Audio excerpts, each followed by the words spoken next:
Bom dia a todos. Esse é mais um debate do Observatório da Inovação e Competitividade e do Instituto de Estudos Avançados, hoje com a presença de dois convidados, Rodrigo Fonseca, diretor da FINEP, e Marcela Martinelli, gerente de inovação da Natura. Eu sou Celso Fonseca, sou coordenador executivo do Observatório da Inovação. Estamos fazendo a transmissão ao vivo através da web e vamos receber perguntas de internautas e também daqui dos participantes através do e-mail iearesponde@usp.br. O e-mail para perguntas, vou repetir, iearesponde@usp.br. Esse debate está sendo gravado e vai estar à disposição no banco de dados do Observatório da Inovação dentro de 3 a 4 dias. Nós vamos fazer duas apresentações, uma do Rodrigo Fonseca, que vai dar um panorama mais amplo sobre o edital lançado recentemente pela FINEP e pelo BNDES, o Inova Sustentabilidade, e na sequência vamos ter a apresentação da Marcela Martinelli sobre as pesquisas e como a Natura faz a sua busca por inovação no país. Rodrigo Fonseca. Obrigado, Celso. Queria agradecer o convite do IEA, do Observatório da Inovação, para a gente fazer essa apresentação aqui. Cumprimentar a Marcela e a todos os participantes e aos nossos internautas. Nós vamos falar aqui um pouco. Eu peço permissão para falar de pé, que eu acho que fica melhor. Posso falar daqui. Você vai botar em tela cheia? Bom dia a todos. A ideia de fomentar projetos de tecnologia, de ciência, tecnologia e inovação voltados para a sustentabilidade, ela não é uma ideia nova, mas esse é o primeiro programa efetivamente estruturado que se fez na FINEP. O BNDES tem alguns outros programas, mas esse também é o primeiro voltado para a inovação. Então, vou dar um pouco o histórico de algumas coisas que a gente já fez na FINEP, mas vou falar principalmente do Inova. E, ao final, vou mostrar um pouco como a gente trabalhou indicadores socioambientais. O Inova Sustentabilidade ele faz parte de uma família de programas que foi lançado junto com o Inova Empresa, que é um programa do governo federal de incentivo à inovação. O Inova Empresa ele disponibilizou cerca de 32 bilhões de reais em crédito e subvenção econômica, recursos não reembolsáveis para as universidades e investimento direto em empresas, além de outros instrumentos não financeiros, mas outros instrumentos como a criação da Embrapi, que é a Empresa Brasileira de Pesquisa e Inovação Industrial, que está credenciando cerca de 20 laboratórios no Brasil para fazerem escalonamento, prototipagem, uma série de atividades relativas à inovação, e uma série de outras iniciativas. Então, o Inova Empresa ele disponibilizou 32 bilhões, ele foi lançado em 2013, em março de 2013, ele disponibilizou para as empresas e universidades 32 bilhões de reais e recebeu uma demanda de 90 bilhões de reais. Então, quer dizer, uma demanda muito acima do que se esperava e muito acima do que se imaginava que poderia existir de demanda por inovação no Brasil. Só esse edital foi o que recebeu, ele não foi o que recebeu a maior demanda inicial, mas foi o que aprovou a maior demanda final.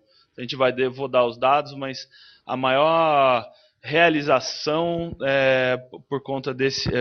ficou por conta desse edital de sustentabilidade, especialmente por causa da transversalidade do tema sustentabilidade que a gente vai trabalhar aqui ao longo da nossa fala. A FINEP trabalha com esses instrumentos de apoio, né? O financiamento não reembolsável, investimento e o crédito, né, financiamento reembolsável, crédito direto para as empresas. Então, esses instrumentos é que compunham especificamente o edital.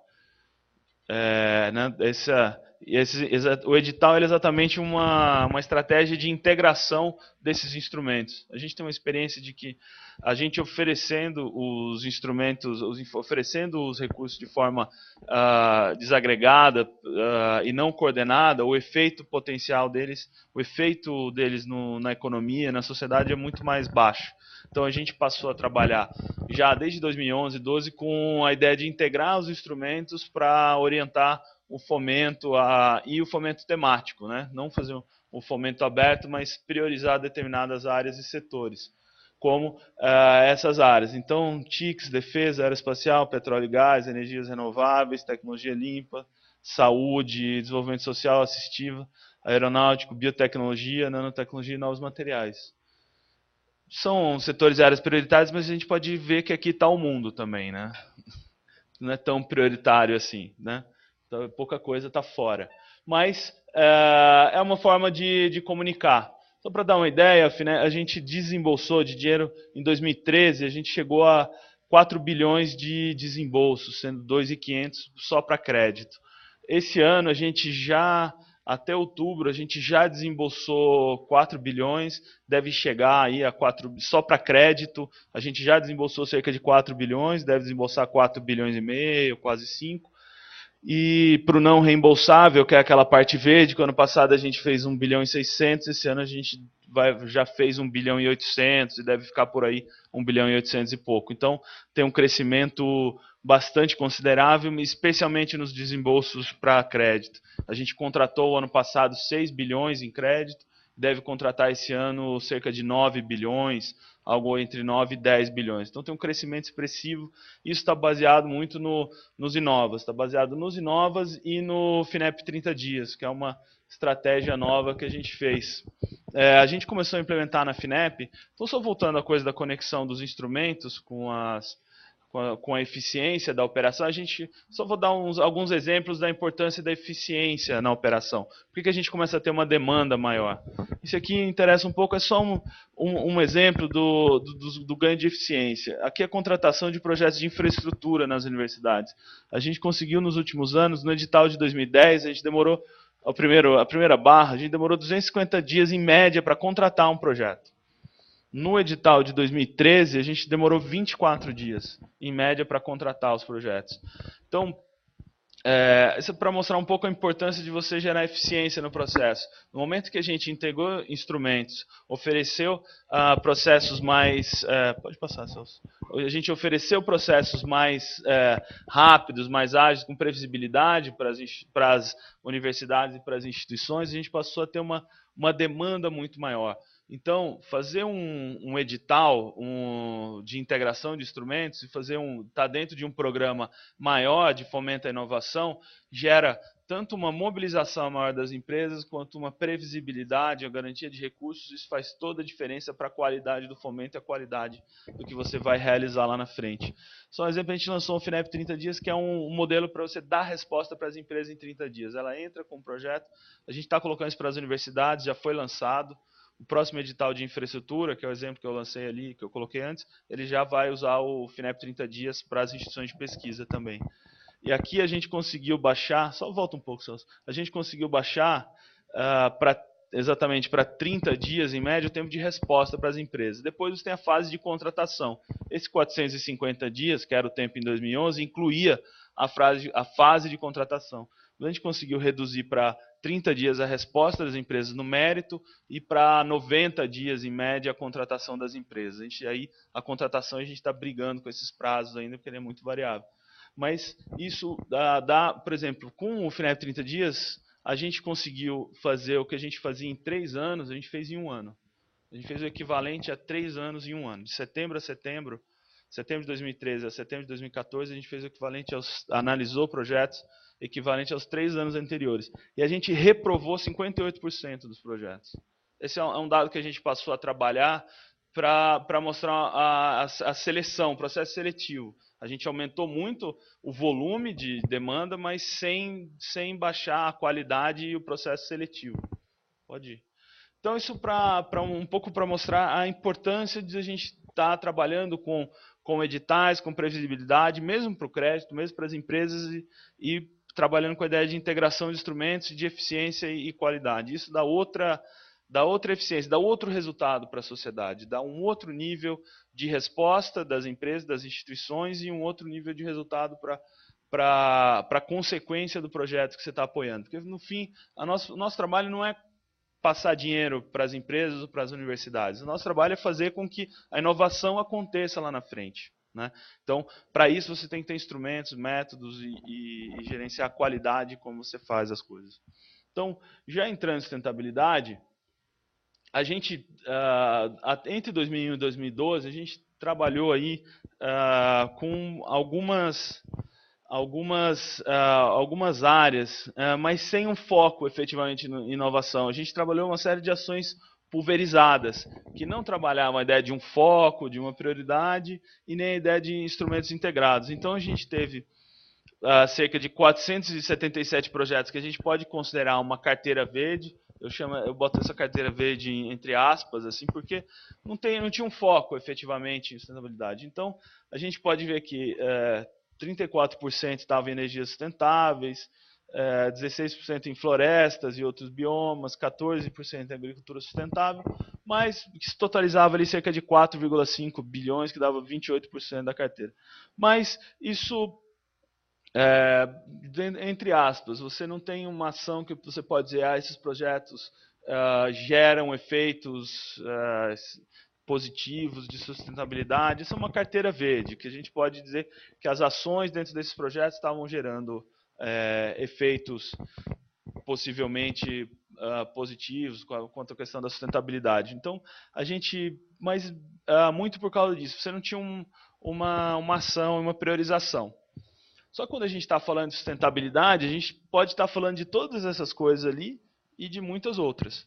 Então, a sustentabilidade ela não é um setor econômico onde a gente pode localizar outros setores. A gente pode localizar petróleo, energia, aeronáutico, mas sustentabilidade não. Sustentabilidade ela vai ser sempre transversal, porque ela vai perpassar todos os setores. Então, você tem um desafio tanto para o fomento quanto para a organização interna da instituição, né? Porque, por exemplo, esse edital na FINEP ele rebateu em 5 departamentos setoriais diferentes e no BNDES ele rebateu em 8 departamentos.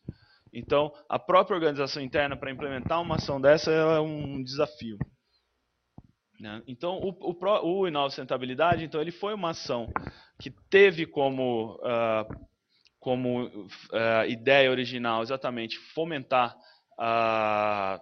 estratégias de sustentabilidade nas empresas, programas estratégicos de inovação em sustentabilidade nas empresas e em diversos setores. A gente vai mostrar mais na frente o foco, mas ele ganha muita relevância porque ele foi construído junto com o Ministério do Meio Ambiente, junto com o BNDES e FINEP, né, buscando coordenar as ações. Essa coordenação de ações é que é outra etapa ultra relevante. Ao invés do Ministério do Meio Ambiente para lá, o BNDES para cá, a FINEP para cá, não.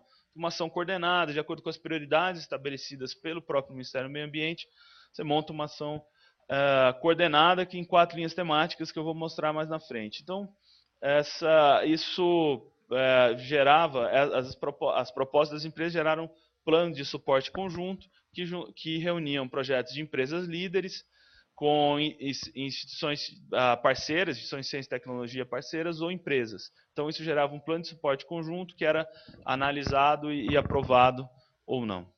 Então, as linhas temáticas, o que a gente chama de linhas temáticas, essa a mais escura, né, esse laranja. Então, era produção sustentável, biomas e madeira tropical, saneamento ambiental e monitoramento de desastres ambientais.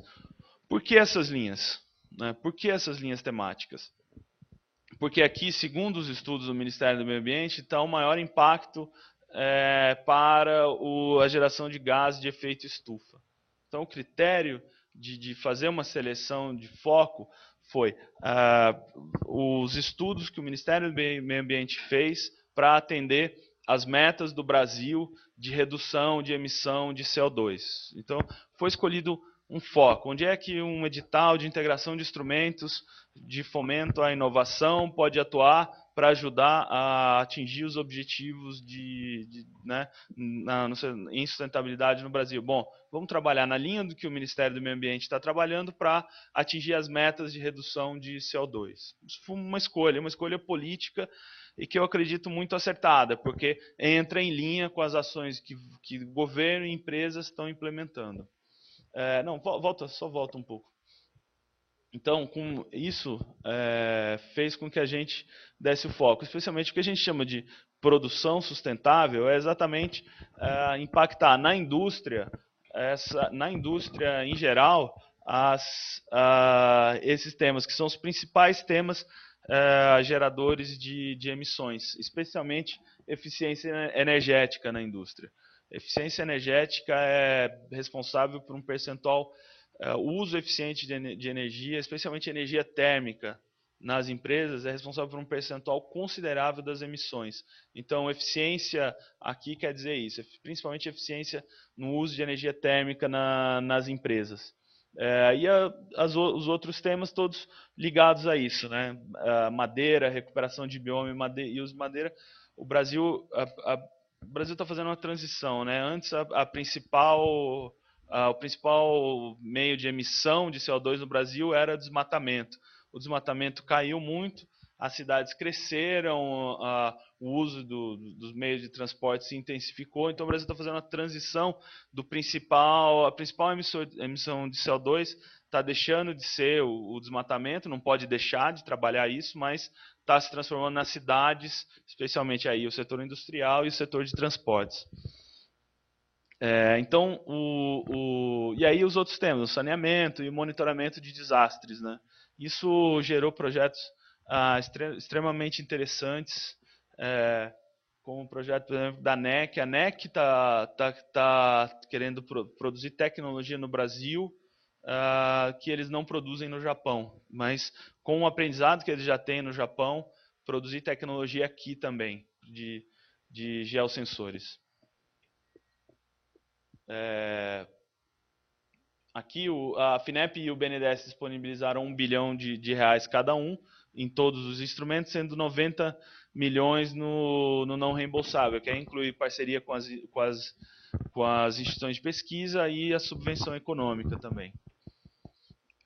Aqui tem mais uma diferença desse edital, que a gente trabalhou com a ideia, como a gente está trabalhando com a ideia de impactar a indústria, impactar as empresas de vários portes, a gente trabalhou com a ideia de financiar desenvolvimento tecnológico, lotes piloto e aplicações pioneiras.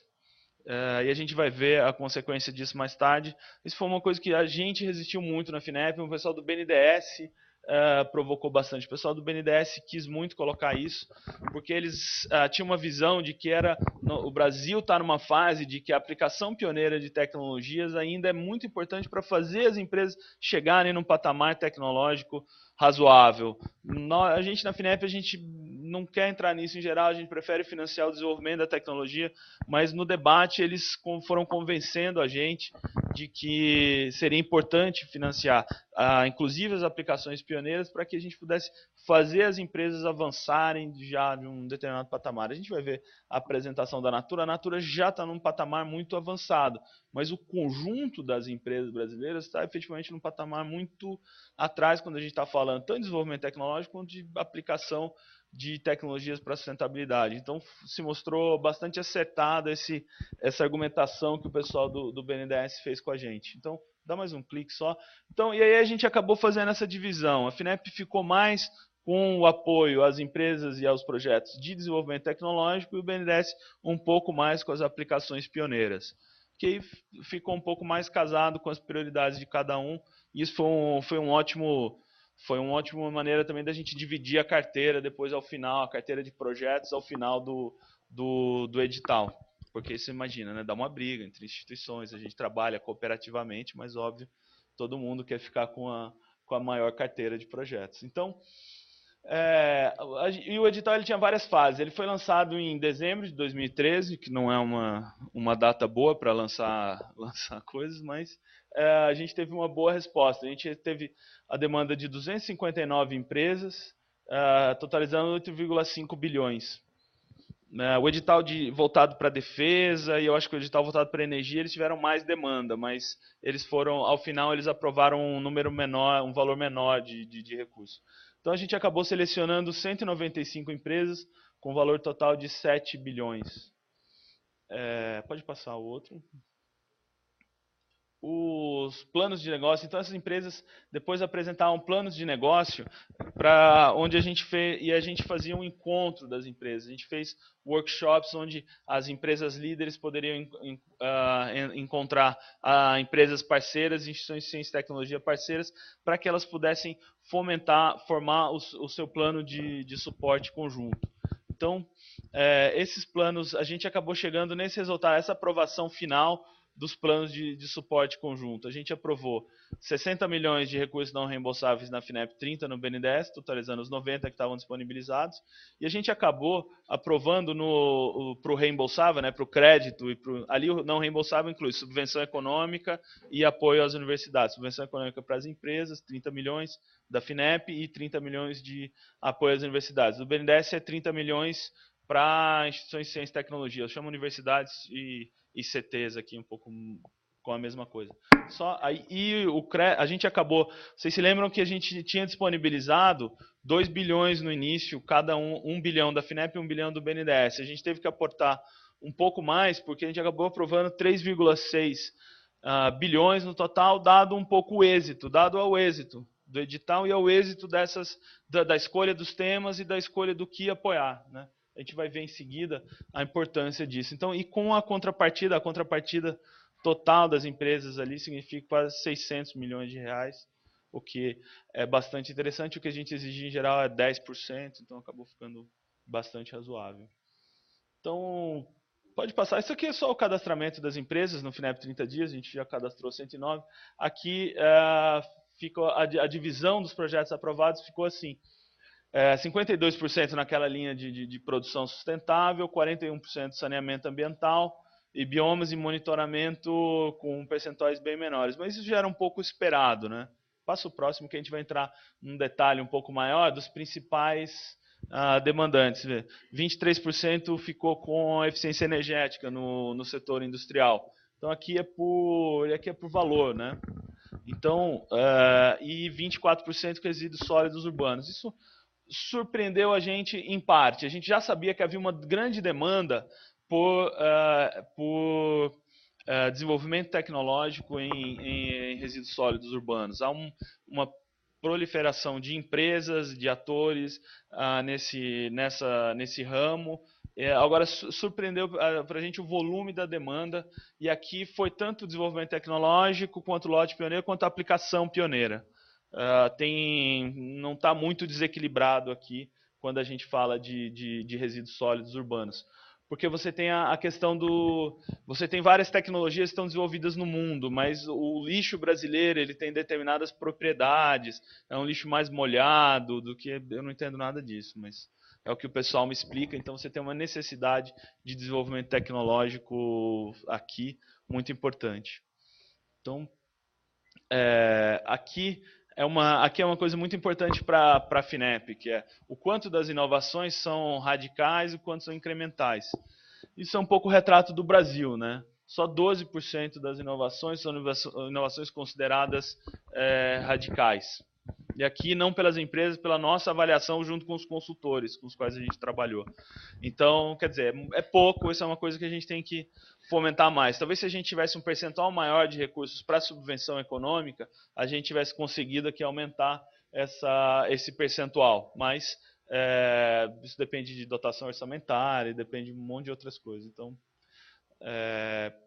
e aqui a abrangência das inovações. A gente pode ver que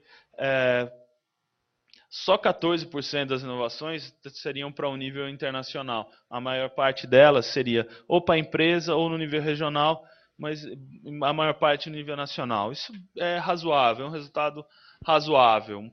Não muda o patamar de coisas que a gente está fazendo, mas ajuda a gente a avançar, né? Ajuda a apoiar. 45% de inovações de nível nacional é bastante razoável. Óbvio que a gente gostaria de um cenário em que as empresas brasileiras estivessem mais preparadas para competir no cenário internacional. Empresa líder é quando a inovação é só para a empresa. Tanto faz se é nacional ou multinacional. Tem poucas multinacionais aqui. Aqui até apareceram. É raro a gente apoiar multinacionais. Então, quando elas aparecem, aparecem com coisas bastante específicas. Em geral, interessantes. E aqui é o estágio do desenvolvimento das tecnologias, né? Então, 33% estavam em unidade piloto, 29% em estágio inicial de difusão e 28% em estágio avançado de difusão. Então, aqui dá um pouco da ideia do tipo de tecnologia que a gente trabalhou, né? Acho que o próximo vai dar a ideia para a gente conectar com o que a gente estava falando antes, que é essa coisa dos dispêndios, né? Então, a gente financiou 34% focado em desenvolvimento tecnológico, 50% em aplicações pioneiras e 15% em lote piloto.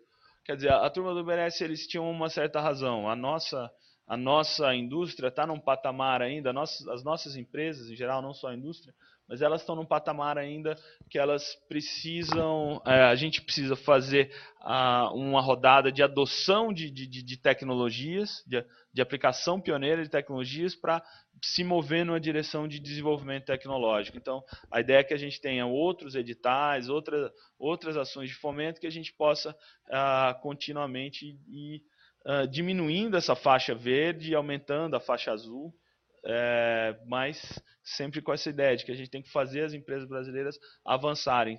A gente avançou muito, estava dizendo, a gente vai colocar 9 bilhões esse ano, né? A gente vai colocar 5 bilhões de desembolso de crédito, estamos contratando 9 bilhões, mas isso ainda é muito pouco para fazer as empresas avançarem para outro patamar.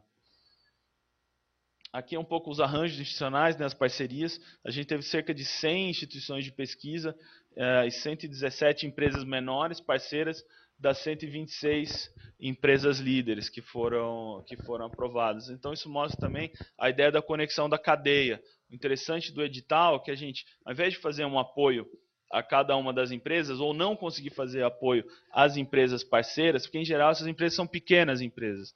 São empresas que não conseguiriam ter o crédito ou não teriam um projeto de subvenção econômica aprovado. Então, aqui a gente consegue fazer a integração na cadeia, então a gente consegue apoiar a empresa líder, que a gente chama, com a sua cadeia. A empresa líder aqui não era só empresa grande, empresa com um faturamento maior de 16 milhões de reais. Então, quer dizer, não são só as grandes empresas. Qualquer empresa com faturamento maior que 16 poderia ser uma empresa líder num projeto, trazendo ICTs ou outras empresas parceiras. Então, teve um fomento aqui conectado na cadeia muito importante. E aí um pouco a ideia dos indicadores, né? Dá mais um. Esse aqui foi um trabalho. Aqui sim a gente fez uma outra inovação dentro desse edital, que é trabalhar a ideia dos indicadores, como é que essas tecnologias iam impactar nos indicadores socioambientais. E aí aqui tem uma ordem do maior para o menor, dos mais representativos, né? Então, dos impactos, como é que... E aí as empresas declaravam os impactos que os projetos iam gerar nos editais. A gente se inspirou no Global Report Initiative. Então, na próxima tela tem o logozinho. A gente se inspirou para buscar esses indicadores, a gente pegou, claro, nos indicadores do Ministério do Meio Ambiente, mas estruturados através do Global Report Initiative. Então, geração de trabalho e renda foi o primeiro impacto, redução do custo, do consumo de recursos naturais foi o segundo, redução de gases de efeito estufa não controlados pelo protocolo de Montreal, destinação adequada de resíduos, utilização ou priorização de mão de obra local, redução do uso de energia. Isso aqui são indicadores importantes. Bota o outro que dá uma ideia né, do percentual. Então, 40, aquele primeiro é o geração de trabalho e renda, o segundo é redução de consumo, e aí vai descendo. Acho que se você clicar mais um, vai aparecer ele pequenininho. Então, a ideia aqui é a gente capturar essa informação no início. Então, eu tenho um indicador de que isso aqui os projetos vão impactar nesses campos. A ideia é que ao longo da execução dos projetos e ao final, especialmente, a gente capture exatamente se aconteceu esse impacto ou não. O impacto é uma coisa, obviamente, a gente sabe vai acontecer depois que o projeto está implementado. Então a ideia aqui foi capturar uma forma de eu ver o resultado lá na frente do projeto para além da tecnologia desenvolvida ou da tecnologia implementada na empresa. Para além de eu ver o relatório da empresa, eu desenvolvi, está desenvolvido, está feito, tá entregue a tecnologia. Não, a gente quer capturar o resultado do nosso trabalho, o resultado do trabalho de fomento, como é que ele está impactando na sociedade e, óbvio, no meio ambiente. Então a gente organizou esse conjunto de indicadores e a nossa ideia é que a gente possa, ao final dos projetos, verificar se esses impactos foram gerados mesmo ou não. E aí capturar isso ao final do projeto, 1 ano, 2 anos depois do final dos projetos, para que a gente possa ir evoluindo na nossa ação. Esse foi um exercício interessante, foi um exercício importante e raro no sistema de ciência, tecnologia e inovação no Brasil, né? Raramente a gente estabelece indicadores para além do esforço da pesquisa. Acho que essa é uma reflexão importante quando a gente está falando aqui no Observatório de Inovação, quando a gente está falando com a universidade, porque a gente tem isso, e a gente tem isso na FINEP também. Raramente a gente captura informações, a gente se prepara para avaliar o resultado do nosso trabalho. Em geral, a gente faz o resultado do esforço. Eu fiz a pesquisa, eu desenvolvi a tecnologia, mas e o resultado disso lá na frente, o resultado para a sociedade? Quase nunca a gente se prepara, a gente se coloca com o objetivo de capturar isso. Então, a ideia é que a gente mude isso também dentro do contexto de mudança que a gente vem trabalhando dentro da FINEP nos últimos anos. Então, eu vou parar por aqui, eu agradeço a atenção e a gente fica aí para perguntas.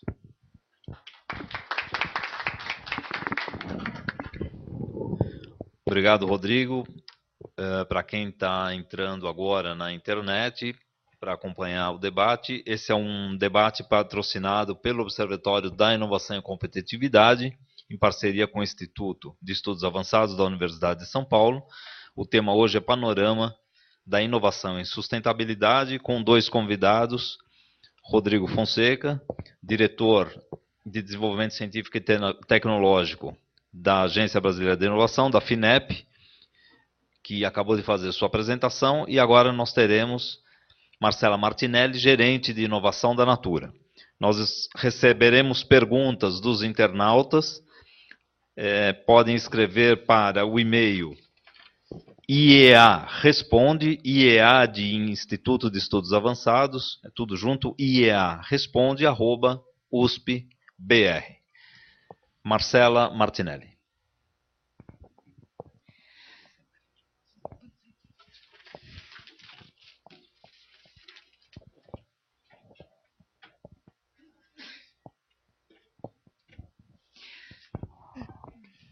Bom dia a todos. Eu gostaria de agradecer o convite para compartilhar com vocês um pouquinho da inovação e da sustentabilidade aí da Natura.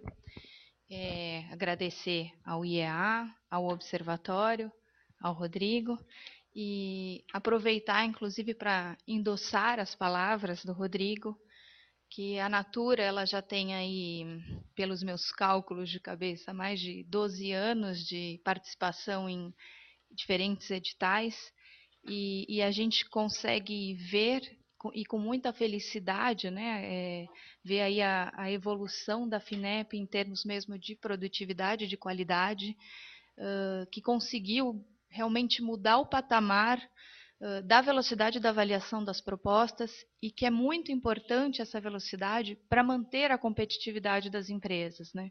A inovação não pode parar, não pode esperar, o mercado aí está mudando o tempo inteiro, então esta agilidade e a qualidade que a FINEP alcançou aí ao longo dos anos, ela é muito importante para o país como um todo, né? Para garantir a competitividade e o desenvolvimento tecnológico do nosso país.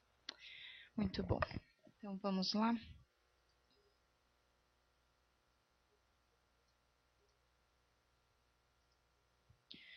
Bom, eu vou começar só comentando a razão de ser da Natura, que é a criação, né, e comercialização de produtos e serviços que promovam o bem-estar e o estar bem, né, o bem-estar bem. E o que é isso? Na verdade, o bem-estar bem é a gente tangibilizar uma relação boa, harmoniosa do ser consigo mesmo e dele com o ambiente, com o outro. Quando a gente consegue essas duas coisas, é que a gente atinge o que a gente chama aí do bem-estar bem, que é a razão de ser da Natura.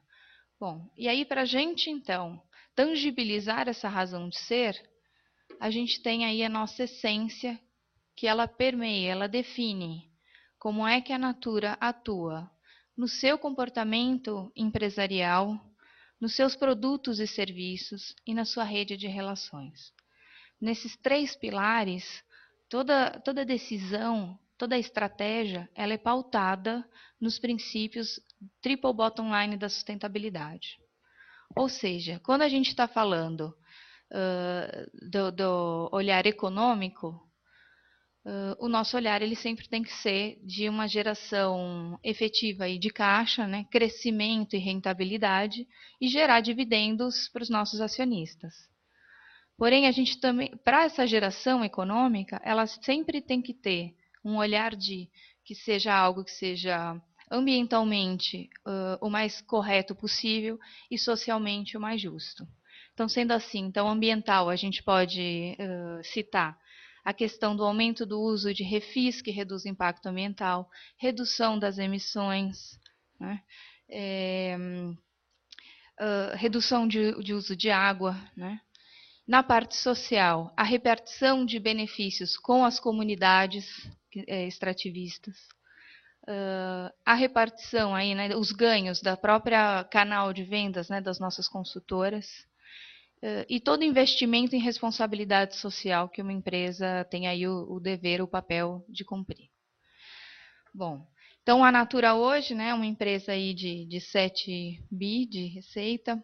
O modelo de negócio é o modelo de venda direta, é um modelo pautado nas relações, né, um modelo pautado aí na interação, na interdependência entre as pessoas, as comunidades.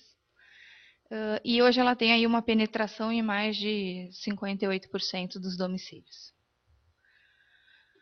Bom, um pouquinho da nossa história. Aqui tem a apresentação, ela deu uma pequena... Mas dá para ler, vamos lá. Eu trouxe alguns elementos aí da nossa história que tem a ver, inclusive, com o tema aí de sustentabilidade, né? Então, a Natura nasceu lá em 1969, num pequeno laboratório, por uma paixão aí pela cosmética, pelos ingredientes naturais, e optou lá desde o início no modelo de venda direta. E aí, ao longo da sua história, a gente tem aí alguns marcos importantes relacionados ao tema de sustentabilidade, que até num primeiro momento talvez nem fossem identificados com esse nome, mas que já tinham este olhar, né? Então, por exemplo, nos anos 80 aí, a gente inaugurou os produtos cosméticos com refil. Foi uma iniciativa pioneira no Brasil e que tem uma redução significativa de impacto ambiental. Nos anos 90, o programa Crer para Ver, que é um programa que reverte parte da receita aí de uma linha de produtos específicas para investimento em educação. Em 2005, né, até 2005, a incorporação da avaliação do ciclo de vida de embalagens, né, o ACV, que a gente passou a olhar o nosso ciclo de embalagem, a cadeia como um todo, a cadeia completa. O impacto ambiental ele não é só naquele relacionamento natura-consumidor, mas ele parte desde o início das matérias-primas, de onde elas são obtidas, do transporte, até lá no seu descarte. E mais atualmente, né, a utilização de pé verde, carbono neutro, o lançamento do programa Amazônia, que a gente inaugurou um centro de pesquisas, né, um centro de inovação que fica em Manaus, e inauguramos lá no Pará o Ecoparque em Benevides, que faz toda a parte de fabricação de sabonetes. Bom, Então, trazendo esse olhar de que a questão da sustentabilidade, do olhar do impacto triple bottom line, ele parte lá da nossa essência, esse tema ele desdobra na Natura como um todo. Então, ele está no nosso planejamento estratégico, tanto os indicadores econômicos, sociais e ambientais, e a partir desses indicadores e dessas ambições, cada um dos processos da empresa vai desdobrando as suas ações para que a gente consiga atingir aquelas metas. E aí, quando a gente está falando em inovar, né, em trazer um resultado efetivo econômico, mas com menos impacto ambiental e com melhor impacto positivo social, não tem como fazer isso se não for através da inovação.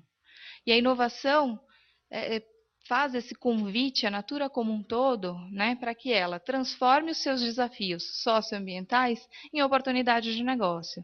Esse é o grande sucesso da sustentabilidade, né? É você pegar onde há um desafio socioambiental e trazer ali uma solução que seja uma oportunidade de negócio.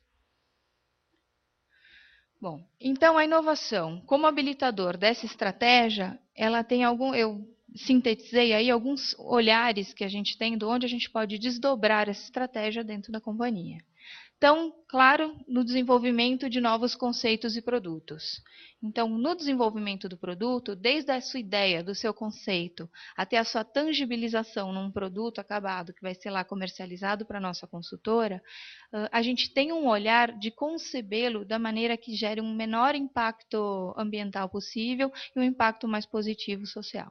Então, por exemplo, se ele tem um ingrediente vegetal, esse ingrediente vegetal tem que ser extraído de uma forma sustentável, repartindo benefícios com a comunidade que o extrai.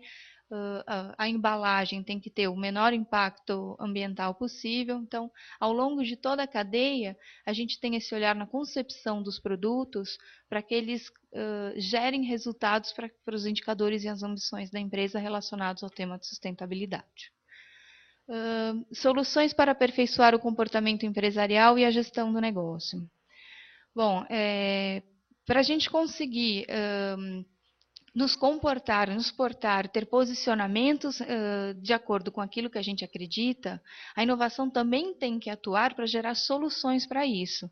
Então, se a gente quer ter um impacto positivo numa determinada região, na região amazônica, por exemplo, a gente tem que desenvolver indicadores e condições que nos permitam alcançar aquela meta. Muitos desses indicadores e dessas condições, elas não estão prontas. Elas dependem, sim, de um trabalho interno muito focado para que a gente desenvolva condições para que cada vez mais a gente se aproxime daquilo que a gente almeja alcançar. Soluções para aprimorar o relacionamento com os públicos, consumidores, comunidades, etc. Quando a gente está falando das comunidades, por exemplo, a gente fala, bom, então é uma opção, né, fazer o uso da biodiversidade brasileira de uma forma sustentável e que mantenha a floresta em pé, mas, enfim, tem uma comunidade envolvida. E essa comunidade, ela precisa se desenvolver. Então, quais são as condições que a gente tem que gerar para aquela comunidade e que muitas vezes não é só a repartição do benefício financeiro em si, que a gente precisa fazer para que, de fato, seja uma atitude sustentável. Então, por exemplo, imagina que você tem ali um produtor que ele entra alguém da comunidade que ela entra na floresta para colher um determinado fruto, uma determinada semente. E aí ele traz um saco de sementes nas costas que pesa 30, 40, 50 quilos andando pelo meio da floresta. Enfim, é um jeito adequado para a floresta, que reduz o impacto na floresta, mas a gente também está tendo um impacto sobre aquela comunidade que às vezes não pode ser legal. Então, será que não existe algum tipo de tecnologia que facilite para ele transportar aquele material até o ponto onde ele faz o beneficiamento, a retirada do óleo, e que seja benéfico para ele e para a floresta? A gente tem que ter esse olhar também, de desenvolver esse tipo de tecnologia. E são as próprias comunidades que fazem o primeiro beneficiamento daquelas sementes, né, e transformam ela no óleo. Então, será que a gente também não pode, por meio da tecnologia, aprimorar esse processo para a própria comunidade, ter um rendimento melhor, trabalhar de um jeito mais adequado? Né? Então, acompanhar um processo de secagem, ensinar como é que faz o manejo adequado, né? Enfim, a gente tem que ter um componente bastante grande, tecnológico e de capacitação para essas comunidades, para que de fato aquela extração e aquele cenário sistêmico como um todo tenha um resultado mais sustentável, né? E na própria comunicação com os nossos consumidores, né?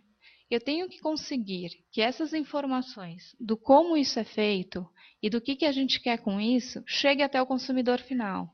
Ele precisa entender que aquele produto ele tem às vezes um posicionamento de preço até um pouco mais alto, porque ele tem uma comunidade envolvida, ele é feito de uma forma até artesanal ou semi-artesanal, tem repartição de benefícios com essa comunidade. Hoje, uma embalagem que envolve itens envolve reciclado pós-consumo, por exemplo, hoje ela acaba sendo uma embalagem mais cara, porque não tem volume, não tem cadeia formada, do que uma embalagem que usa somente material virgem, né? Então, você também precisa passar essas informações para os consumidores, para que eles possam tomar as suas decisões e fazer as suas escolhas pautados em informações, né? E soluções para evoluir o próprio desempenho socioambiental da Natura, né? Então, indicadores, processos, olhando sempre a cadeia como um todo. A gente tem que desenvolver de uma forma mais sistêmica para que a empresa como um todo consiga gerar um resultado positivo. Bom, e considerando então que todas essas ações elas têm como premissa o desenvolvimento de inovações, a gente tem um processo de inovação bastante robusto e complexo, em que a gente tem um olhar bastante intenso para como esses projetos de inovação estão sendo desenvolvidos ao longo do pipeline. Então, para isso, a gente faz gestão de portfólio, que é escolher quais são os projetos que a gente quer de fato fazer, e eu vou falar um pouquinho mais sobre isso.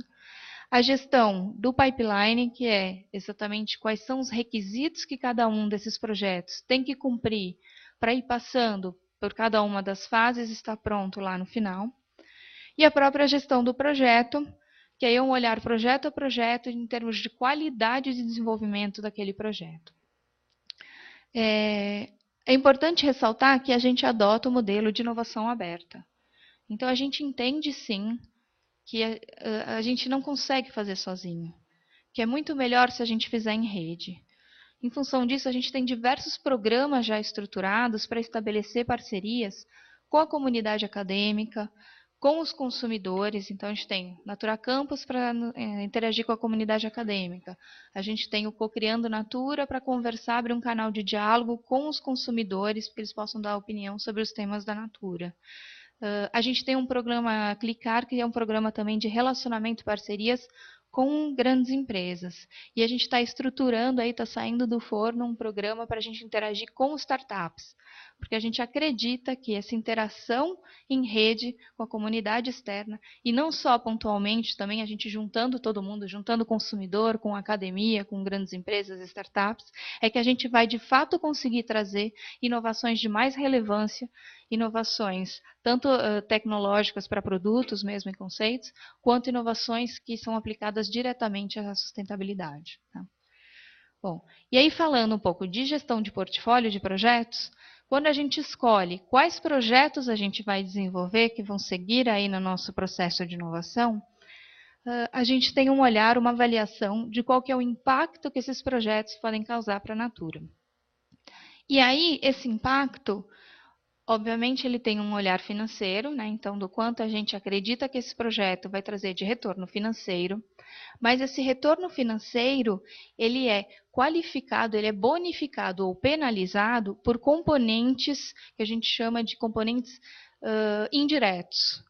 Então, por exemplo, projetos que tenham uma redução de impacto ambiental, que tem um impacto positivo para a marca, um impacto positivo para o consumidor, eles são bonificados, então ele vale mais do que a sua própria receita, porque ele não traz só a receita em si depois da comercialização do produto, ele traz aquilo que a gente acredita e ele traz resultado para os indicadores de uma forma mais ampla. Da mesma forma, projetos que tiverem algum impacto negativo nesses 3 atributos, eles são penalizados e fala assim, bom, mas vai trazer tanto de receita? Não vai, ele vai vai desconstruir aquilo que a gente acredita. E ele vai perdendo pontos, e nessa perda de pontos ele é despriorizado. Então, esses componentes de sustentabilidade, eles estão dentro das escolhas do projeto de uma forma mais significativa. Como eles já são quase que um requisito, né, porque afinal ele já parte da estratégia, a maioria dos projetos, grande maioria, né, na verdade, quase que a totalidade do portfólio, eles já trazem impactos positivos nesses atributos. Só que aí eles competem entre eles. Aqueles que tiverem um impacto maior, mais positivo, vão ser priorizados em detrimento daqueles que não têm um impacto tão grande positivo, ok? Bom, então aqui um exemplo de um produto que foi concebido dentro, né, da perspectiva aí de sustentabilidade. A linha Soul é uma linha com cadeia produtiva ecoeficiente, então ela leva 70% menos plástico do que os produtos equivalentes na nossa própria linha. E ela, por causa disso, emite 60% menos CO2 comparado às embalagens de mercado. O que é esta embalagem? Essa embalagem ela é um filme que você consegue usar o produto até a última gota e ela colapsa, ela volta a ser um filme. Então, o impacto que ela produz, a quantidade de material que você precisa é muito menor e a quantidade de lixo que você gera também é muito menor. Além disso, o material do filme ele é reciclável, ele é 100% reciclável. Tá? E aí a gente tem aí projetos, né, alguns já disponibilizados e outros no pipeline, de como é que a gente vai utilizar o material reciclado vindo dessas embalagens. Né? Então, aí já tem uma série de propostas, tem aquele quadro da bicicleta, né? Enfim, dá pra gente, é um material que ele fica com um resultado final de muita qualidade, dá para ele ser aplicado em diferentes fins. Tá? Um outro exemplo é um lançamento mais recente, que é um desodorante que é ecocompacto. Então, esse desodorante, a embalagem dele, ela tem uma tecnologia que ela permite que a gente tenha o mesmo rendimento, a mesma quantidade de produto, né, de fórmula lá dentro, mas a embalagem ela é muito menor. Então, ela impacta 48% menos o meio ambiente. E a linha Ecos, que é uma linha inteirinha pautada em princípios aí de sustentabilidade. Então, eu vou citar aí alguns itens que tem dentro desta linha e que são interessantes da gente comentar. Então, vegetalização das fórmulas. Desde 2005, a Natura vem trabalhando no portfólio como um todo em aumentar a vegetalização das fórmulas. Nem todo tipo de formulação a gente já tem uma solução pronta desenvolvida para fazer essa substituição, então ainda tem muito trabalho pela frente. Mas, por exemplo, os sabonetes da linha Ecos, eles já são 100% puro vegetal. Tá? PET reciclado pós-consumo. As embalagens de Ecos, elas contêm até 50% de PET reciclado pós-consumo. Isso gera, na embalagem final, uma ligeira mudança de aspecto em relação a uma embalagem feita 100% com material virgem. Mas aí a gente tem aquele ponto que a gente comentou, você tem que comunicar isso para o seu consumidor e explicar por que ela tem essa pequena diferença. Mas é uma diferença que você só enxerga quando você coloca uma do lado da outra. Se você olha a embalagem sozinha, ela não chega a ser perceptível. Tá?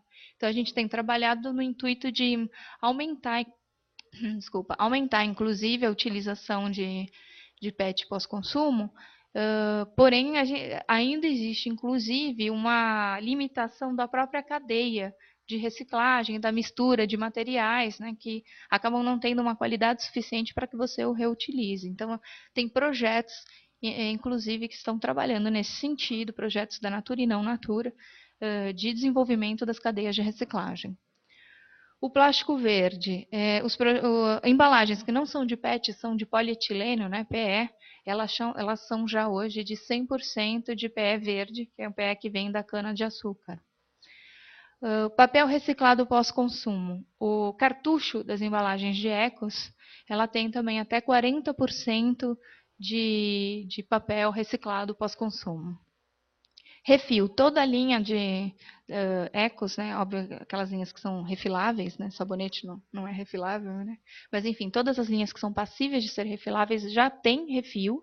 Inclusive, nós lançamos recentemente refil em perfumaria, que é uma verdadeira quebra de paradigma, né? Porque em perfumaria você tem um posicionamento mais premium e você trazer um refil para essa linha, você também tem aí um desafio de comunicar e de que as pessoas façam essa opção, essa escolha de seguir pelo refil, que tem um impacto menor do que a embalagem original.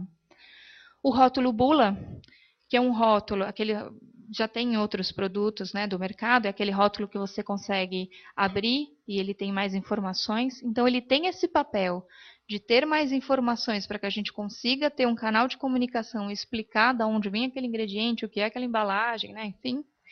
Mas ele também permite que você retire o rótulo 100% da embalagem na hora do descarte, porque o rótulo ainda não é uma tecnologia, não existe tecnologia para reciclagem de rótulo, porque ele tem adesivo. Mas ao você retirar o rótulo totalmente da embalagem, você permite que aquela embalagem seja reciclada, tá? E a tampa rosca? Essa tampa rosca, ela foi feita a mesma tampa, com o mesmo tamanho, para a linha inteirinha. Isso permite que você use um molde só, aço, diminui a quantidade de aço que você produz. A tampinha é de alumínio, então ela também é reciclável. Então, a linha como um todo, ela tem esse olhar, isso falando, né, praticamente aí só de embalagens, mas ela também tem um olhar muito grande na questão do impacto social na comunidade que faz a extração sustentável dos ingredientes da linha. Então, eu vou mostrar um videozinho agora, que ele fala justamente da extração aí de castanha.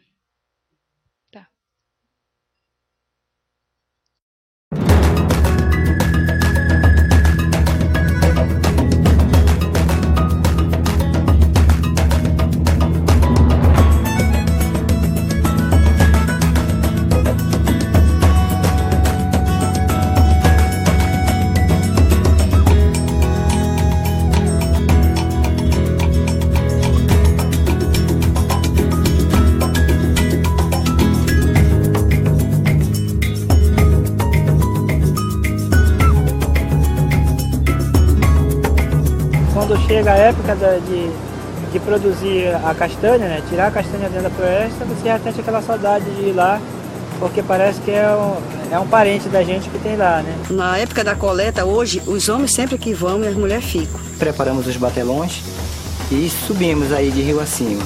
E ao chegar em trecho de cachoeira, retiramos parte da mercadoria e carregamos na costa, né, para poder facilitar o trajeto. São 27 cachoeiras.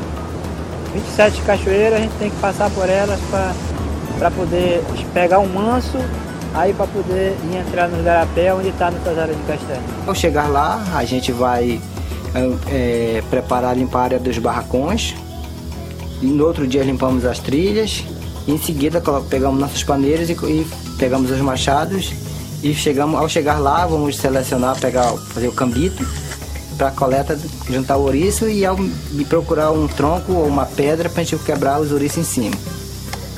E ao retornar, quando fizemos nossa carga, a gente vem, chega até a beira, tira, lavamos, medimos e ensacamos. Aqui é 806.180 hectares de floresta que se tem aí. E que esse povo que está lá na boca desse rio, ele está preservando essa área aqui todinha. Então a gente sempre procura deixar uma parte dos ouriços ali, para que o animal consiga pegar, fazer seu alimento, e a outra parte consiga germinar para continuar a espécie das castanheiras, né? Porque esse é o nosso principal produto hoje, né? A FSC que certifica aqui na região, então essa regra ela tem que ser cumprida. Então acho bom essa parceria por isso, porque até treinamento tem, né, pra gente aqui, saber que não pode jogar uma casca de balinha ali, jogar outra que tá jogando ali, e jogar esse tipo, essas coisas inflamáveis na floresta, né, que a gente não sabia, a gente fazia, mas a gente não sabia qual era o risco que tinha. Que às vezes a gente mora aqui dentro, mas a gente não tem estudo, a gente nunca estudou esse ambiente. E que as pessoas que vêm, ele traz essa educação para a gente, porque ele estudou o ambiente que a gente está.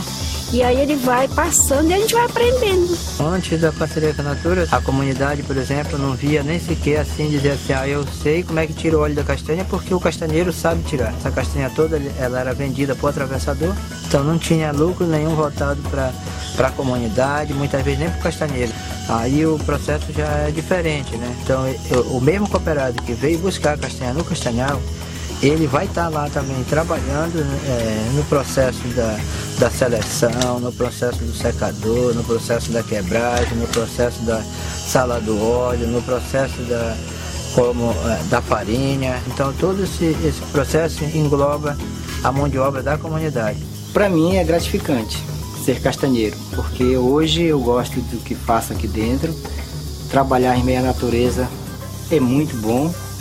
Você está em contato tanto com os animais quanto com a floresta, onde você se sente livre, você se sente que é uma pessoa que se sente bem de saúde, né? Respira um oxigênio puro. Então ser castanheiro para mim hoje é muito bom, gratificante.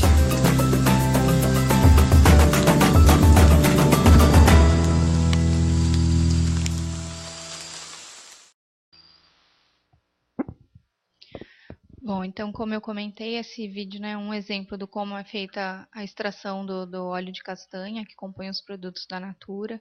A gente tem uma área dedicada ao relacionamento com as comunidades e com as cooperativas, que acompanha e capacita, inclusive orientando qual que é a melhor forma deles investirem aquilo que eles ganham da repartição de produtos, na repartição de benefícios dos produtos, para que a comunidade como um todo se desenvolva, né, para que não seja gasto em itens que não vão beneficiar a comunidade como um todo. A gente não direciona, a gente apenas orienta e capacita, e as comunidades têm respondido muito bem, têm se desenvolvido muito bem e tem sido uma parceria muito boa. Além disso, as comunidades elas podem comercializar esse óleo de castanha, esse produto que elas beneficiam, para quem elas quiserem, para que não exista nenhum tipo de dependência da Natura. Porque se algum dia a Natura não quiser mais ter uma linha de castanha, ela não pode ter um impacto aí que seja destrutivo para aquela comunidade. Então tem esse olhar mais sistêmico, como eu falei, um olhar sempre triple bottom line, tanto no impacto ambiental, social e econômico das ações. É isso, obrigada.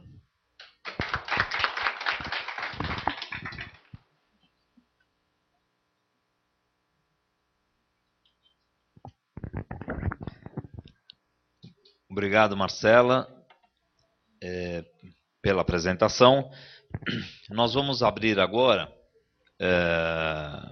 para perguntas aqui dos participantes ou dos internautas, repetindo novamente o e-mail, iearesponde@uspbr.br.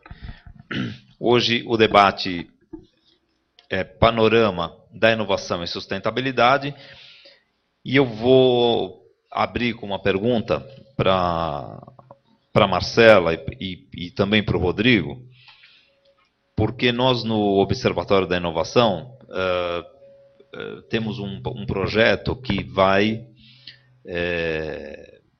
Ele não é um projeto inédito, mas ele tem um elemento inovador, que é um mapeamento das pesquisas científicas que podem ter um potencial de impacto social aí considerado esse conceito novo de impacto social, que eu acho que você também definiu muito na sua apresentação. Muito das pesquisas científicas, às vezes, têm elementos inovadores enormes, e elas acabam simplesmente cumprindo o seu papel dentro da universidade, na produção científica, na pontuação acadêmica, e depois ela acaba ficando ali quietinha, porque não há vamos chamar assim, um estímulo, mais do que um desejo, eu acho que é um estímulo, dentro aí do universo todo universitário, de fomentar que essas ideias ganhem escala comercial, em qualquer direção. Quando você fala que a Natura vai passar a trabalhar com as startups, né, isso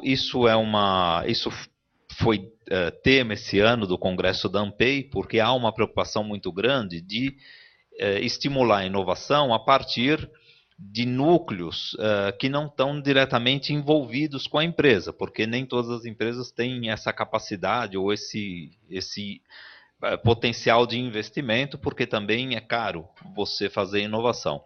Como que você vê, Marcela e Rodrigo, porque a FINEP já teve essa experiência, quais resultados são esperados desse universo de startups, que é um universo muito amplo hoje em dia, mas ao mesmo tempo ele é fluido, ele tem muitas dificuldades de ganhar sustentação. Bom, eu agradeço pela pergunta, porque me dá a oportunidade de comentar um pouco como é que a gente está estruturando essa interação com as startups. Eu sou a gerente de inovação da Natura, que cuida do tema empreendedorismo e da relação com a FINEP, né? Então, falar dos dois temas juntos, para mim, é muito, muito legal. Bom, a interação com as startups, nós estamos assim, muito animados com essa possibilidade, nos preparando bastante para isso, porque a gente acredita que ela é um ator aí do ecossistema de inovação bastante importante, com esse papel de linkar a tecnologia desenvolvida na academia com as grandes empresas. Existem sim, nós mesmos realizamos uma série de projetos de interação direta das empresas, de grandes empresas com universidades. Mas, em geral, esses projetos, eles têm um tempo maior de desenvolvimento, porque você inicia, né, um projeto, uma relação, e vai desenvolvendo isso ao longo de 1, 2 anos, 3 anos, enfim, dependendo de qual é a tecnologia a ser desenvolvida. A startup, ela é uma entidade que pegou uma tecnologia aí que já foi desenvolvida pela universidade e já fez esse papel de trazer ela para dentro de um produto ou de uma oportunidade ou de um modelo de negócio. Então, ela já fez esse papel e ela tem uma velocidade bastante grande de fazer isso, maior até do que uma grande empresa, pela sua própria flexibilidade, pela sua possibilidade de mudar frente a uma nova dificuldade, de mudar a sua proposta de trabalho, de adaptar a sua tecnologia. Ela tem uma flexibilidade muito maior do que uma grande empresa já processualizada, né, e que depende de uma série de decisões e movimentos que demandam muito mais tempo para serem feitos para você mudar uma rota estratégica. Então, ela é um componente muito importante para ajudar tanto a universidade a trazer a tecnologia para o mercado, quanto as grandes empresas a acessarem esse tipo de tecnologia que está sendo desenvolvida. Ela é um importante ator no ecossistema e a gente acredita que a gente ajudar este ator a ter tração e a crescer, ele é benéfico, não só para a Natura, para a própria startup e para a academia que conseguiu levar para a sociedade sua tecnologia, mas para o Brasil como um todo. Ela gera, sim, um novo patamar de competitividade no país. A gente está se preparando para interagir com startups, porque a gente tem aí a humildade de falar que a gente não está pronto. Não é fácil interagir com uma empresa tão rápida, flexível, enfim, a gente tem que se preparar para isso. Tem uma mudança, inclusive, cultural. É totalmente diferente a forma como eu interajo com uma outra grande empresa, um grande fornecedor, que eu posso, né, falar para ele, olha, hoje eu quero 10, amanhã eu quero 1000, porque, né, deu certo. Talvez a startup ela não tenha essa alavancagem, e mesmo que a gente talvez invista e dê essa alavancagem para ela de 10 para 1000, se amanhã eu não quiser mais 1000, aí eu posso quebrar aquela startup. Então, é uma outra forma de relação. Acho que as empresas têm um papel bastante importante de ajudar essas startups, ajudar que elas entrem no ecossistema, trazer toda a sua rede para trazer tração para essas startups, e vai ser benéfico para todo mundo.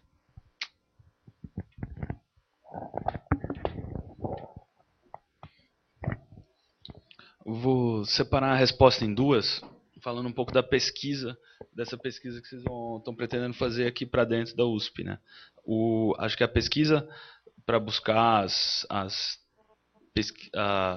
tecnologias ou o que está desenvolvido dentro da universidade que pode ter impacto social no sentido amplo, eu acho que é extremamente meritório, eu acho que é muito legal. E eu acho que tem que pensar os diversos mecanismos que podem ter de transição do conhecimento desenvolvido na universidade para a sociedade. Eu acho que as startups são um meio, as grandes empresas são outro, mas o Estado, as prefeituras, os governos estaduais, outros órgãos, ONGs também podem ser meios de você fazer essa transferência para a sociedade, porque você pode encontrar ideias que não têm uma viabilidade econômica em si, mas que resolvam problemas, tecnologias que resolvam problemas específicos desses agentes. Então tem que ter um olhar de comunicação entre a universidade e a sociedade que vai para além das empresas.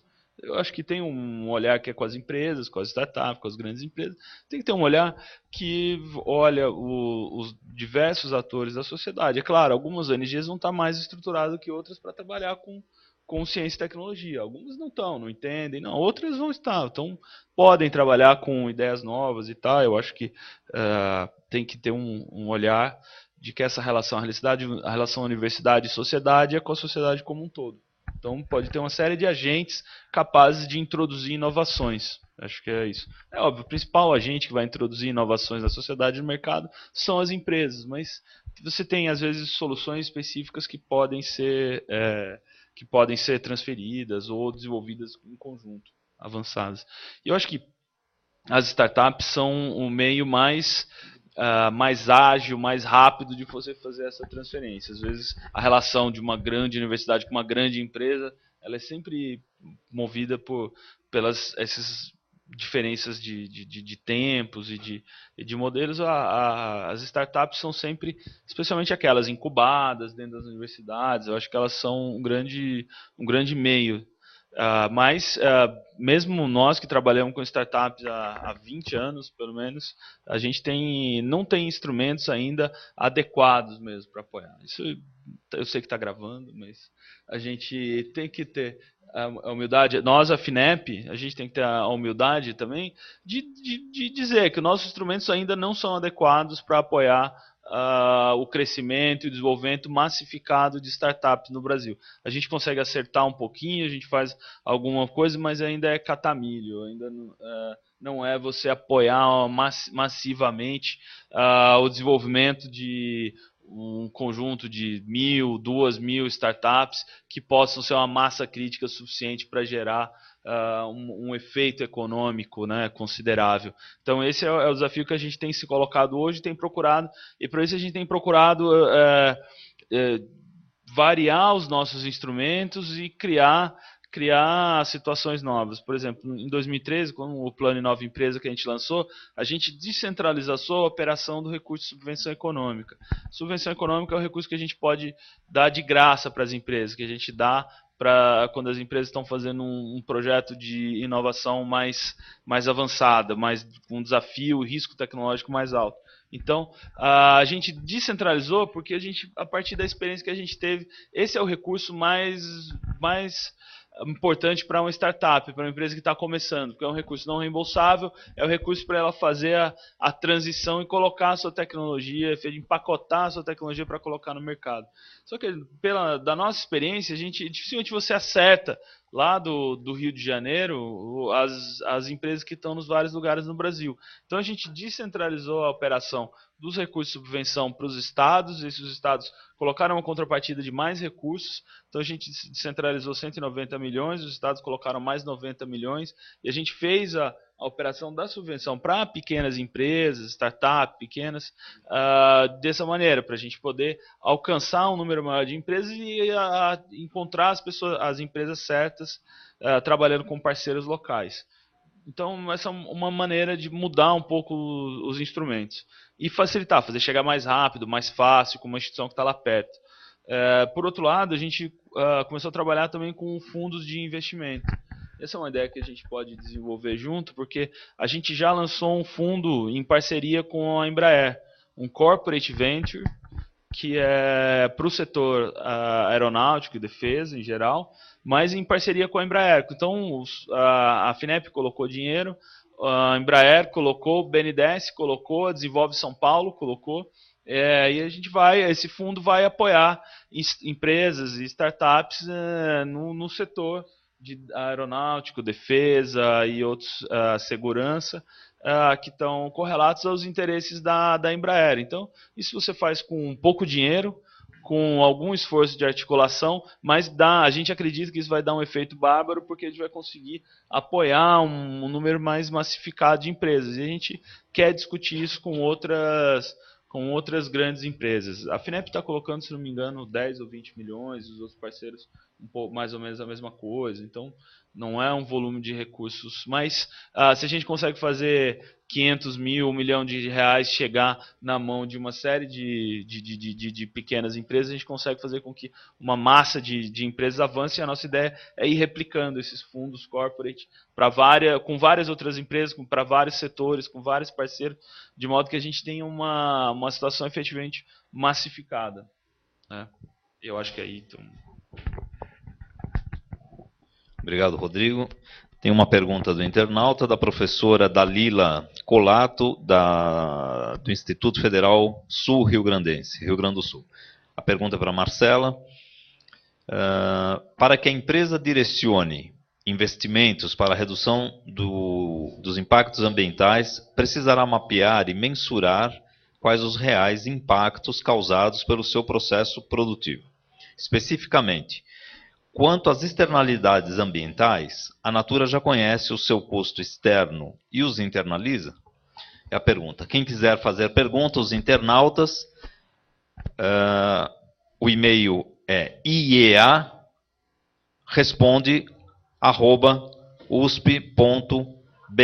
Daqui a pouco eu passo aqui, já tem uma pergunta aqui do participante. Bom, obrigada pela pergunta, professora. Hoje a gente já reporta os nossos indicadores aí de impacto ambiental consolidados, considerando o impacto na cadeia como um todo. Então, a gente tem uma área específica que desenvolveu metodologias e segue também critérios internacionais e mapeia esses impactos e considera ele dentro dos nossos indicadores, considerando como impactos realizados pela própria empresa, ainda que aconteçam externamente. Nesse sentido, a gente tem ações de mitigação desses impactos, mas mais do que mitigar, o importante é as ações de redução que vão, de fato, conseguir mudar o jogo, né? Então, hoje a gente tem esse olhar para a cadeia, não só para a questão de impacto ambiental, mas é um olhar ampliado para outros temas da empresa. Então, por exemplo, a Natura não faz testes em animais desde 2006. E, sendo assim, a gente não contrata aí fornecedores, não compra matéria-prima de fornecedores que façam testes em animais. Senão você não tem um posicionamento que seja, de fato, relevante. Então, esse olhar para a externalidade, esse olhar para a cadeia, ele acontece sim, e o nosso reporte de resultados é em função desse olhar expandido. Assim como as ações de mitigação e de redução também têm um olhar expandido.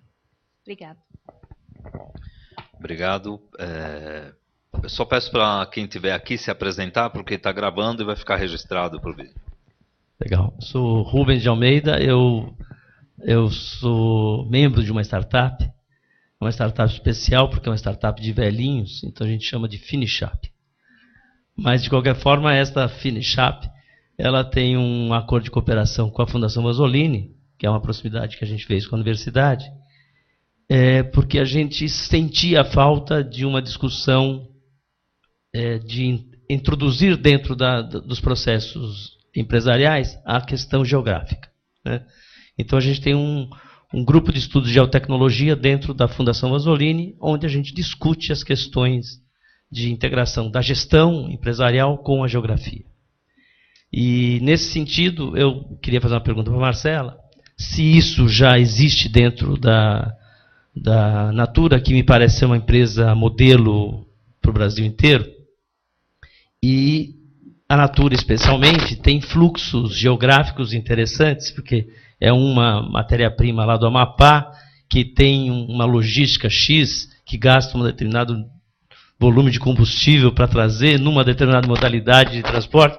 Ou seja, dá para fazer contas geográficas muito interessantes, inclusive de fluxo de riqueza, né? De transferência de riqueza, não só para a comunidade, mas para a região de comunidades eventualmente abordadas pela Natura. E uma pergunta para o Rodrigo, que é uma curiosidade, não sei se existe um indicador para isso, da efetividade da inovação dos investimentos feitos pela FINEP. Ou seja, não só do ponto de vista geográfico, né, mas também do ponto de vista econômico. Se de fato os investimentos que o país, que a sociedade brasileira fez através do FINEP em empresas resultaram verdadeiramente inovações tecnológicas e que se reproduziram em conhecimento.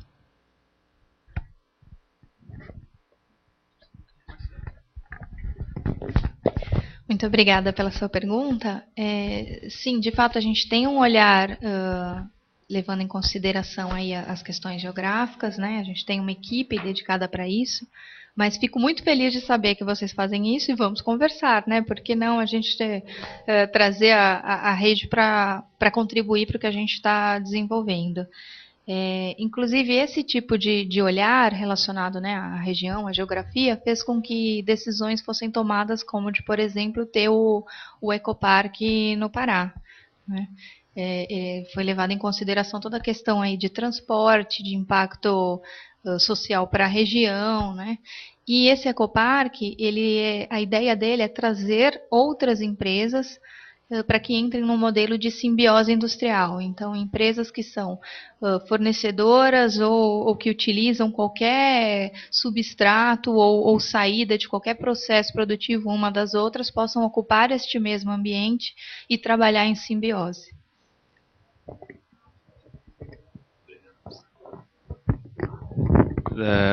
A resposta para o Rubem é fácil. Não. Não, podemos falar um pouco mais. Infelizmente não, mas a gente está tentando mudar um pouco esse cenário, né? A gente está tentando mudar isso, nós já temos equipes dedicadas a isso, trabalhando para desenvolver não um indicador de efetividade, mas diferentes indicadores. A gente sabe que os projetos que a gente financia geraram impactos nas empresas, mas eu posso contar como casos. Hoje eu posso contar case, eu posso fazer o case da WEG, que é uma empresa de motores elétricos, que a gente apoia desde os anos 70, que hoje é uma multinacional, uma das maiores produtoras de motor elétrico no mundo, e que se você conversa com eles, eles vão reportar, não, os apoios sucessivos da FINEP foi o que fez a WEG dando saltos, né? E a discussão dos saltos tecnológicos com a FINEP é que fazia a empresa ir trabalhando os desafios e tal. Então, mas isso é um case. A gente pode ver diversos outros casos. Com a Natura, a gente também tem uma parceria, tem apoio já de vários anos.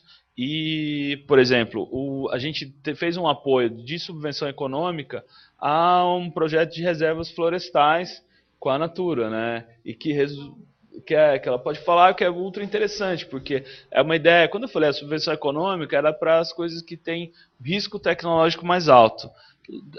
E aí pensando, não o risco tecnológico só no sentido hard das coisas que tem risco, não, mas o risco de você fazer, o risco de você empreender. Então eu posso te contar casos, mas os indicadores que a gente trouxe aqui hoje, por exemplo, são um primeiro esboço disso, porque além de fazer parte do processo de seleção, porque eles contaram na pontuação, quanto maior o impacto, eles contaram na pontuação para a seleção dos projetos. Então, quanto maior o impacto que está se propondo gerar, assim como, né, lá nos projetos da Natura, maior impacto, esse projeto teve uma maior valorização. E a gente vai buscar esses impactos. Então, a gente está tentando buscar não só impactos de efetividade, mas socioambiental, geração de emprego e renda, impactos ambientais, porque isso não é só o efeito que a gente tem que produzir na sociedade, não é um só, né? Você vai produzir o conhecimento, mas se esse conhecimento ele degrada o homem e degrada a natureza, ele é um efeito que a gente não quer gerar.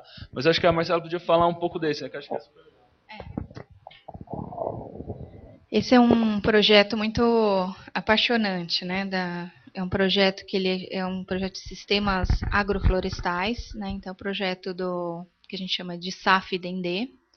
É um projeto em que você, ao invés de atuar no sistema aí de monocultura, né, de extração numa monocultura, e aí no nosso caso a gente fez um recorte para o óleo de dendê, você faz uma produção de diversas espécies. As espécies elas entram aí em coexistência e simbiose. Então você planta na floresta diferentes tipos de espécies, respeitando as características de cada espécie, e aí você consegue manter um ambiente muito menos degradado em função desse sistema agroflorestal. Esse projeto ele foi subvenção FINEP, ele foi concluído na etapa de desenvolvimento tecnológico e ele está agora na área de suprimentos, né? Que eles estão fazendo o desenvolvimento aí da cadeia, né? O scale-up disso num modelo mais amplo. Ele foi feito como um piloto. Então ele está andando, é um projeto realmente muito apaixonante, porque ele muda aí como a produção do óleo de palma, que entra, é matéria-prima aí de larga escala, né? E que degrada bastante o meio ambiente, principalmente aí nas regiões ali da Europa Oriental, da Ásia, né, enfim, da África também. Então, a gente tem aí a possibilidade de propor um sistema em que você faz esse cultivo dentro da floresta e que ele não degrada o solo nem o meio ambiente. Só para complementar essa resposta, então pensar no indicador de efetividade. Então, você vê, a subvenção é para o risco tecnológico. Aqui a gente não está mexendo com o DNA da planta, com a molécula, mas pensa o risco tecnológico de você desenvolver uma coisa que vai juntar várias espécies, vai desenvolver uma coisa que vai na contramão do tradicional, da monocultura. Então, o risco tecnológico associado a isso é muito grande. Então, quando você faz o apoio, você consegue ou fazer uma coisa que não aconteceria ou reduzir em muitos anos o desenvolvimento desse projeto, que com o instrumento de subvenção econômica a gente conseguiu, acredito, né, pelo diálogo que a gente teve com a equipe da Natura, conseguimos acelerar muito, né, o próprio desenvolvimento do projeto lá dentro e fazer com que ele, hoje está na fase com a turma de suprimentos, não está com a turma de P&D mais. Quer dizer, então, né, o resultado é esse, mas, de novo, é um caso, né? Vou fazer uma pergunta para a Marcela, aproveitando.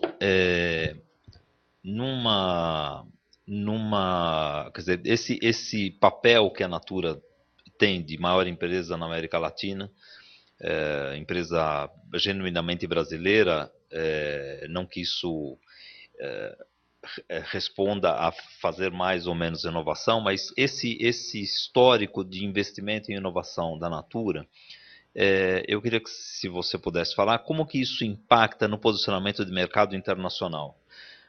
Há num debate recente que ocorreu aqui no Observatório da Inovação, houve uma provocação feita por um antigo funcionário dessas agências de governo que fomentam inovação, que o segredo da inovação é colocar dinheiro só nas empresas que têm missão de exportação, porque de fato elas concorrem e fazem a inovação avançar. Dentro desse panorama muito importante de sustentabilidade, da preservação do meio ambiente, do papel que a Amazônia representa no mundo, da preocupação de preservá-la, a Natura, com esse seu esforço local, mas também mirando os mercados internacionais, tem ganhado posições?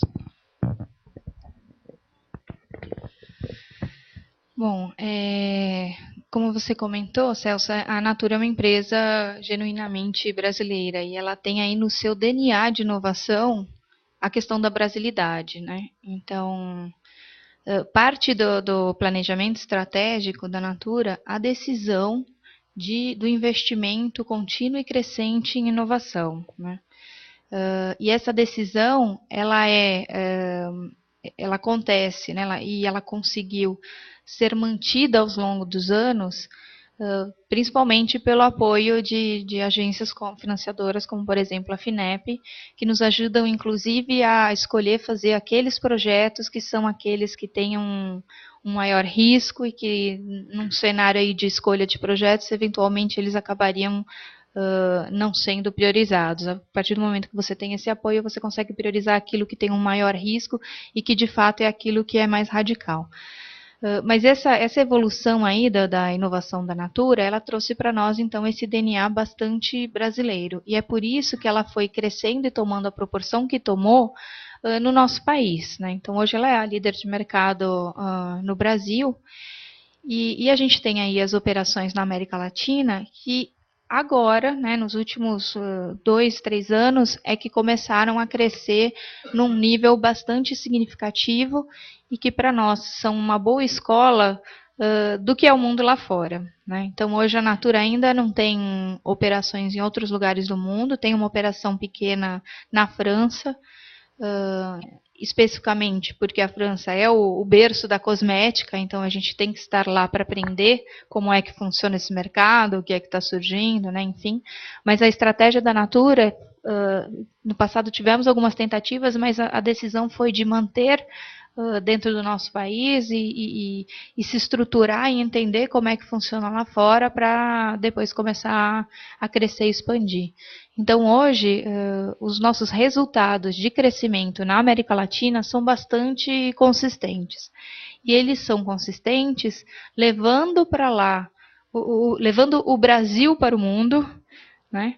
Então, ele mantém aí as nossas raízes de brasilidade, mas ao mesmo tempo respeitando as características daqueles países. Então, por exemplo, caminhos olfativos, perfumes dos outros países da América Latina são diferentes dos caminhos olfativos que são preferidos pelo brasileiro.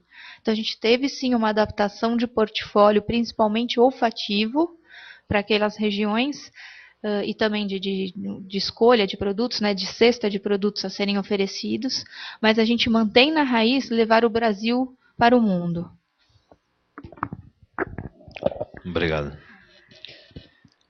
Mais alguma pergunta? Antes de passarmos para o encerramento.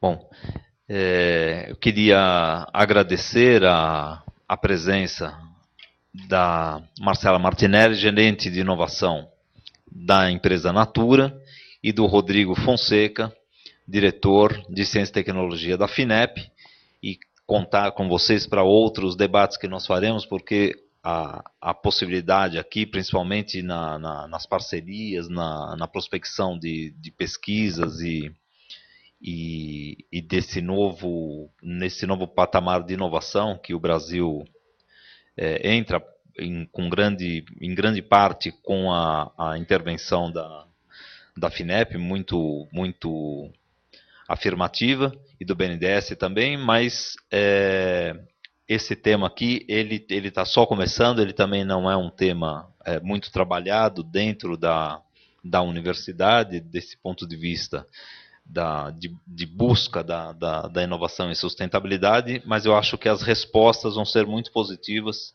pelo menos a expectativa que nós temos desse projeto que o Observatório deu início. Queria agradecer os internautas, agradecer a presença das pessoas aqui, mesmo com o contratempo que tivemos hoje. Peço desculpas se alguém esteve no prédio do EA, mas não conseguiu entrar. Nós, por motivos aqui da universidade, tivemos que fazer uma pequena alteração de local. Não foi a nossa vontade, mas ao menos realizamos o debate. Quero agradecer a todos e até a próxima. Obrigado.